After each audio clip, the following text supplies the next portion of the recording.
right, starting out today, this is 10th University, and we created this podcast to find those rare people that have a rare mindset. I'm talking if it's 100 people, they're in that top 10 percentile. And today we got a special guest. He's the owner, one of the owners, of Serenity, Kava Bar. I've been wanting to get this interview for a long time, man. And I'm glad. And really just want to understand your mind, because, you know, you're one of those rare people, you know. Thank you. Thank you. Yeah, I'm very glad that y'all decided to talk with me. I feel like I have a lot of value to definitely add to y'all's podcast. And, you know, today I definitely wanted to talk about a little bit more of the vulnerable topics when it comes to chasing success and being an entrepreneur. Right. Yeah, like so centered on failure, mistakes, rejection specifically, and then kind of pivoting into lifestyle, routine, and habits.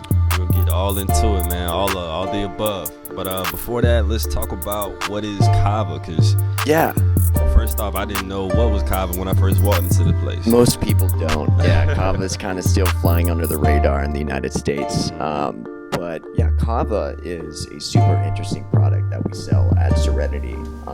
And my brother and I got into the industry when we bought into Kava Kazi, which was a Kava Bar down on Call Street in Tallahassee, Florida. But Kava is a root from the South Pacific Islands that has been consumed over there for well over 2,000 years. It is very relaxing, sedating in nature. And we decided to try and use it as an alternative to the alcohol culture in Tallahassee, and as a means of promoting conversation and facilitating cultural exchange. Basically, Kava is kind of a step removed from an alcohol-like substance, in that it does provide very relaxing, sedating, euphoric feelings. You know, it's very good if you have social anxiety specifically. But you're not compromising your motor functions. You're not becoming belligerent. And so what you get is the kind of bar environment that human beings gravitate towards. You know, we're very social creatures. We need that space. And what we wanted to do is provide a space where conversation can happen and where you can meet people, make friends, take a load off at the end of the day, but you can still be productive because it's not compromising your ability to think and your ability to get work done. That's my favorite part about it. Yeah, my favorite part was when I first took it. I'm gonna be honest, I didn't understand like that I was gonna get a feeling. You know, it was more like, I was just expecting like, all right, well, I'm just drinking this. I'm gonna imagine that it's feeling good. Yeah. 15 minutes later, I'm like, whoa, like it's gonna get another one. I was curious, like, you know, what would you say that you guys did right at Kava Kazi to take it to the next level? Because I know it sounds like you guys worked your way up until where you are now. It was environment, branding, marketing, and then creating better products. Gotcha. So the original Kava Kazi had black lights, psychedelic posters on the wall. There was a broken air hockey table. Oh man, pool table. That's a movie. Chairs with this like sink. You know, it was like really hard to like stay at the bar. And all people did was watch TV, which is not a very intimate environment. You know? Right. And it's very harsh. It's very, especially with the black lights, it was almost sketchy. And you're dealing with a product that is a substance and that people don't know about it. So there's already going to be apprehension in trying it. So we cleared it. You know, we stripped the space, we repainted it using very warm colors, put up Edison bulbs, warm lighting, made it feel inviting. We created new products with Kava and Kratom specifically. We started pumping out events. Wow. Rebranded, remarketed entirely, training our employees. Wow. Matthew and I were the only employees for a while, so we were very intentional with the way we were holding ourselves and with the way we give the spiel. And I think Matthew and I are pretty charming to start off with, so people naturally started gravitating towards us and towards the business. And towards the end of Kava Kazi, we kind of wanted to separate. You know, we wanted to do something different, and the original owner was wanting to take full ownership after it had become successful again. Man. And so we sold out. You know, we got our money back, almost, but we then opened up Serenity, which Serenity was started with just $5,000, and that room right over there was like maybe 300 feet, 300 square feet. Wow. And we just scaled from there. We just got bigger and bigger and bigger, and we used lessons we learned at Kava Bar to grow. And next thing you knew, like, we were huge. I don't doubt it, because I see, when you first came in, you guys changed the entire culture. It's almost like y'all stripped it down, stripped it back up. It's like, you create the right environment for, I'm guessing, for the employees as well, because you said you changed the, the way you were training people along with the culture when people walk in and watching TV compared to sitting at the bar and talking to, a random person and feeling connected. Like, that's exactly. huge. We used to have this saying that you couldn't go to the bar without making a friend, like, for 10 minutes. Like, if you were at the bar for 10 minutes, you were going to meet someone new. And that was the goal. That was the culture and environment that we wanted to create. Wow. So it was just, that and constant education, constantly reading books, and implementing whatever cool ideas or whatever, anything that came into our brains. I just went for it. If it didn't work, it didn't work. But if it did, it was fantastic. So, and that's kind of the, approaching failure, mistake, aspect. Let's talk about failure, because that's something we all try to avoid. But, that's almost like your superpower, Exactly. And, the way to see failure is failure doesn't have to be a bad thing. And I think I was telling you earlier, that's why it's so important to be paying attention. If you're paying attention and you fail, and you get a lesson from it, that's valuable. That's a plus. Right. Whereas if you fail and you blame the world, or you just point fingers, or you don't take accountability for your part to play, or you just can't accept it as a failure, or you don't even try because you're afraid of failure, that's a huge thing. That gets you nowhere. Wow. A lot of people, I think, they look at like these successful individuals and they only see the success.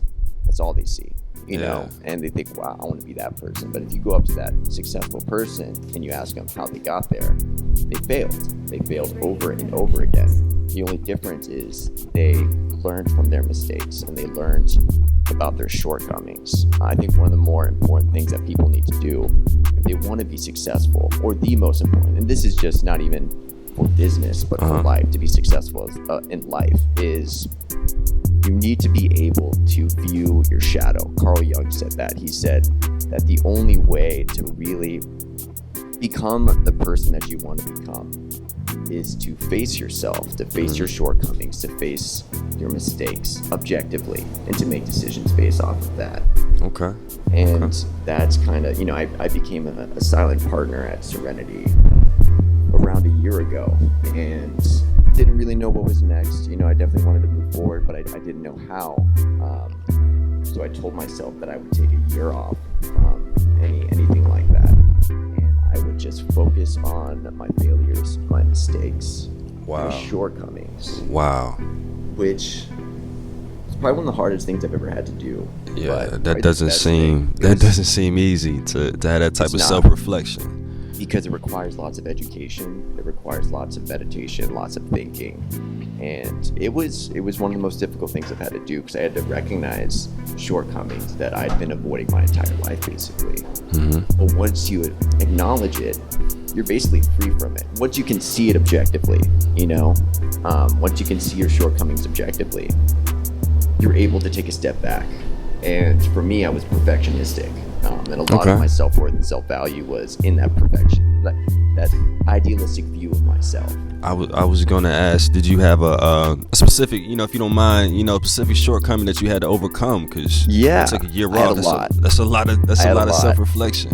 So I guess the biggest shortcomings that I had was codependent tendencies specifically. I learned a lot of very dysfunctional and self-destructive tendencies from my parents growing up.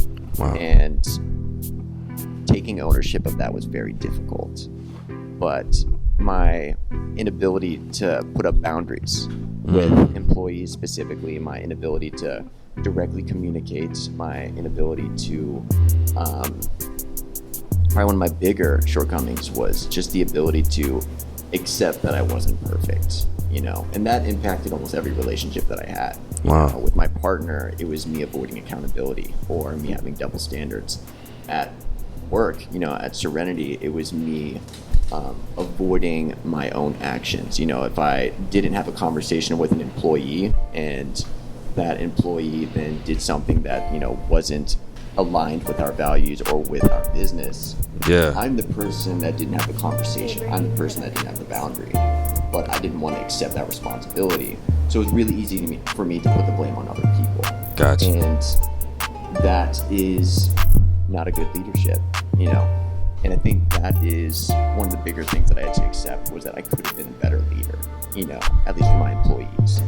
And what's great is, I thought that'd be very difficult to take in. But as soon as I took that in and acknowledged it, I was free, because I realized that I can do better, that it's possible. And I also took ownership of it, which meant that I was never going to do that again. Right. Which made me even more excited for whatever comes next. Because especially I told you, I'm like working with the bicycle house now, helping them with operations, and it's been great because it's a nonprofit, so I'm not profiting from it. I'm not worried about it. It's just something I love to do, and I love to help operations. I love project management, and I get to practice these skills, and I'm just in real time seeing the difference in my leadership ability after having acknowledged those shortcomings and started working with it. Right. But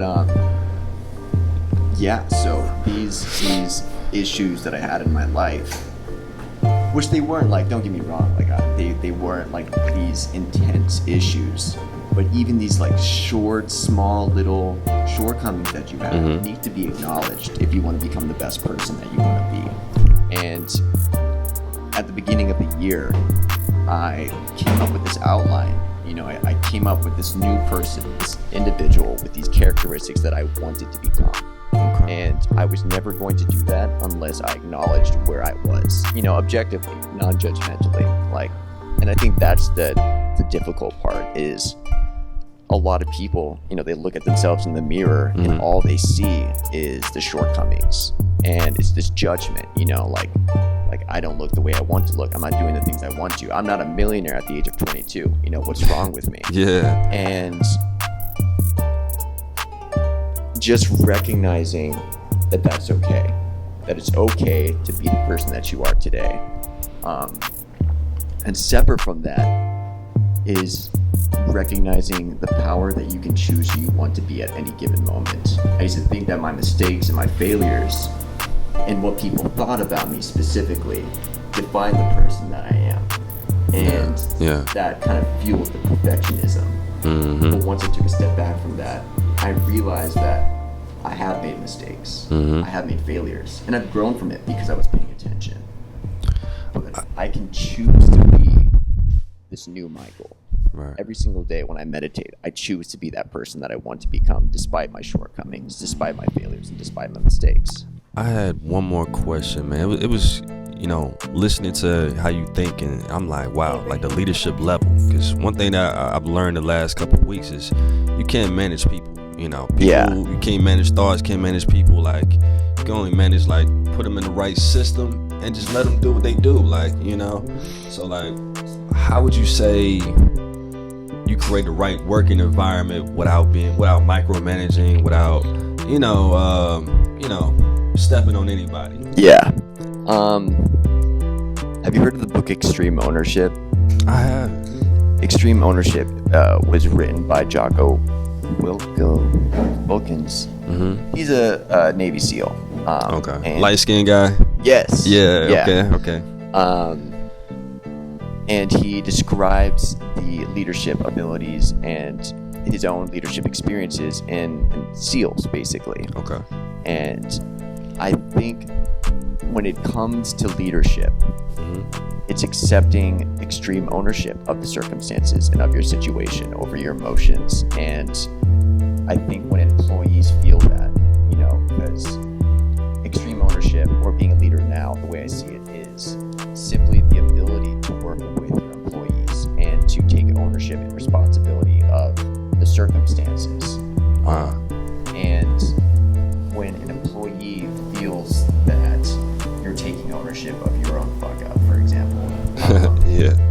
they feel that and they're more willing to take ownership, but if an employee feels like you're evading accountability, evading responsibility, that's an injustice. They're going to respond naturally by doing the same thing. The way I view leadership in the business is you are the people you surround yourself with. I believe that too. And in a business, in a leadership role specifically, that still rings true because it's just like any other relationship, And so if the leader or the business owner is someone who's ignorant, someone who is unable to view their shortcomings, someone who's defensive, projects, or evades accountability, that's exactly the type of employees you're going to have. You know what I mean? So you set the tone as a leader. Wow. So if you're a leader who's constantly trying to grow, who's constantly viewing their shortcomings, who's constantly having direct conversations and setting up boundaries, I think you'll go far.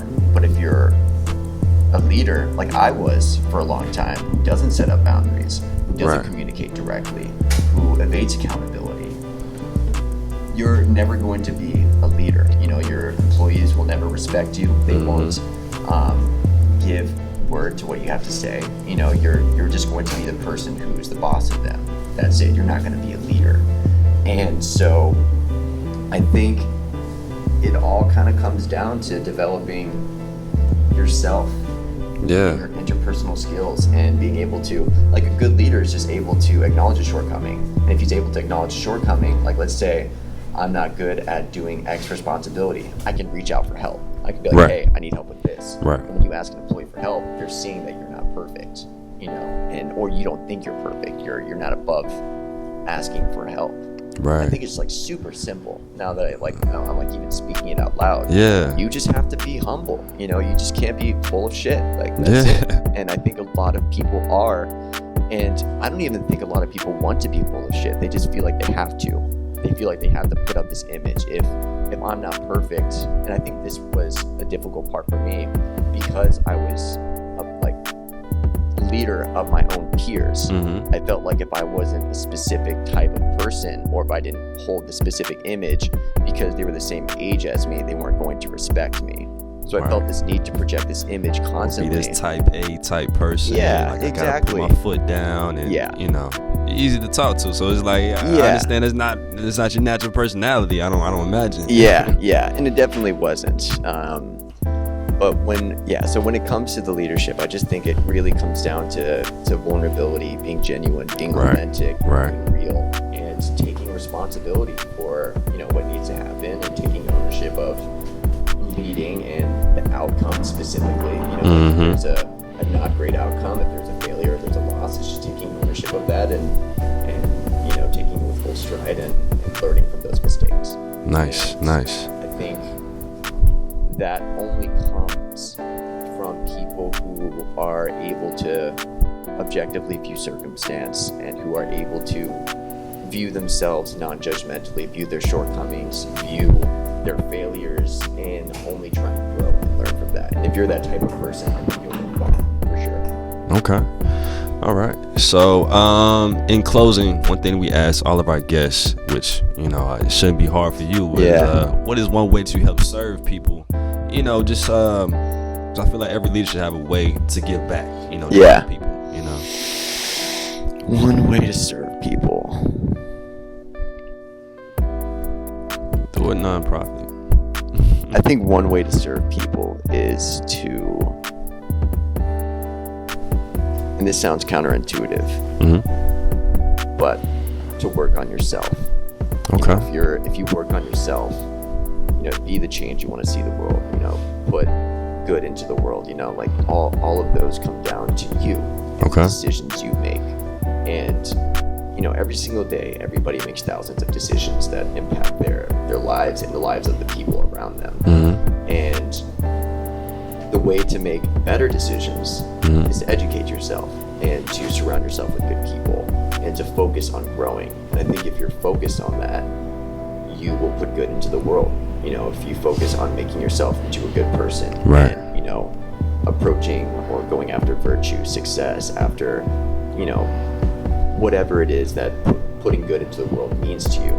If you focus on becoming the type of person that it takes to be the change, change will come naturally. I was just telling my friend, it's 1 + 1 = 2. A lot of people think that success won't come from it. If they do everything right and make 1,000 decisions right, success won't come to them because of who they are. And that's not the case. You're not special. You're not the exception. Right. You make the changes you want to become the person you want to be. And you're paying attention when you make failures, when you make mistakes. If you do those things, it's 1 + 1 = 2. You'll become successful. Maybe successful isn't being a millionaire. Maybe successful is having an amazing quality of life and positively impacting the people surrounding you. I love it. And I think it's that simple. So yeah, I think if you're working on yourself, facing your shortcomings, paying attention to your mistakes and your failures, I think you will positively impact the people around you. Wow. So in closing, I learned a lot already. I feel like I've gained a perspective on failure, how to lead, how to set up the right environment so you don't have to micromanage. And man, it's been a blessing talking to you. Thank you. I'm glad. It's been a pleasure. I'm glad you let me come, man. Yeah. I mean, I'm glad y'all decided to have me on. All right. I've always wanted to do something like this, and I definitely enjoy conversation and topics like this. So it's been a blessing for me as well. All right. Well, only 1 out of 10 make it in. This is 10th University, and we're out. Cheers.